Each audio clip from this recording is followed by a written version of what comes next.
Si notre pays était un superordinateur, son système d'exploitation serait sans aucun doute la Constitution. Et les autres logiciels métiers facilitant la réalisation des tâches opérationnelles des utilisateurs seraient les textes législatifs et réglementaires.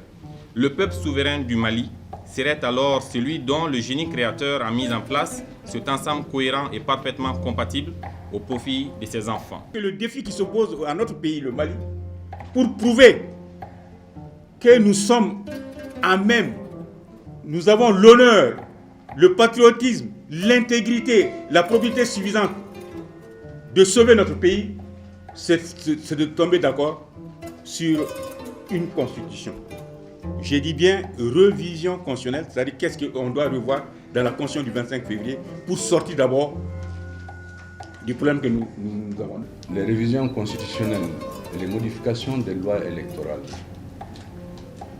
sont des chantiers tellement importants pour une nation. Ils doivent être portés par, c'est vrai, tous les acteurs de la société, de la vie du pays, mais au premier chef par les partis politiques et les institutions. Ne soyons pas prétentieux.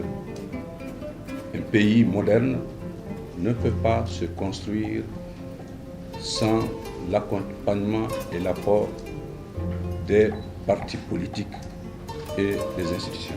L'atelier co-construction sur la 4e République, je pense que c'est une très belle initiative. Pourquoi?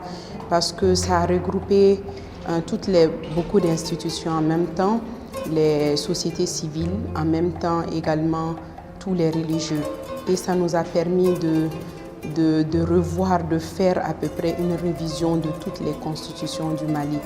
Et là, actuellement, là où on est, la situation dans laquelle notre pays est, ça nous permet de nous remettre en cause et de voir comment prévoir dans l'avenir là où notre pays peut aller et là où nous aussi on peut se projeter en tant que jeunesse pour que le Mali puisse être un pays de paix comme avant et en même temps être un pays stable.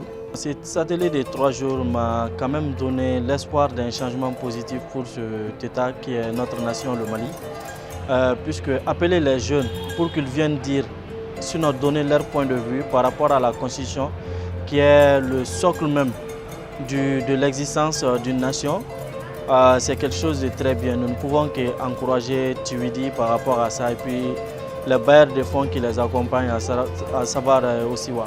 Si toutefois ces précautions seront prises en compte là, il y aura une grande amélioration dans la construction de notre pays.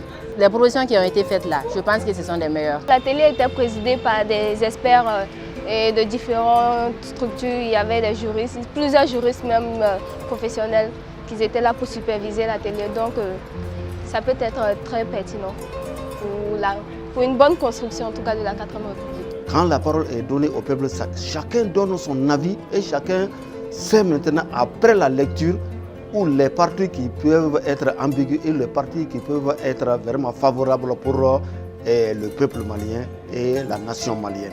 Nous voilà au terme de nos travaux et à l'entame d'actions fortes pour une nouvelle génération du Mali.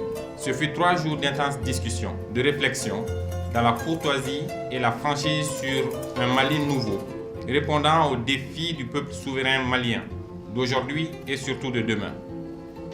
Nos réflexions ont porté sur les 122 articles de la Constitution du 25 février 1992. Aucun chapitre, aucun article, aucune phrase et aucun mot n'a échappé à notre regard critique et objectif. À l'issue de nos travaux, nous avons fait 53 propositions de modification sur le préambule et les 122 articles de la Constitution du 25 février 1992.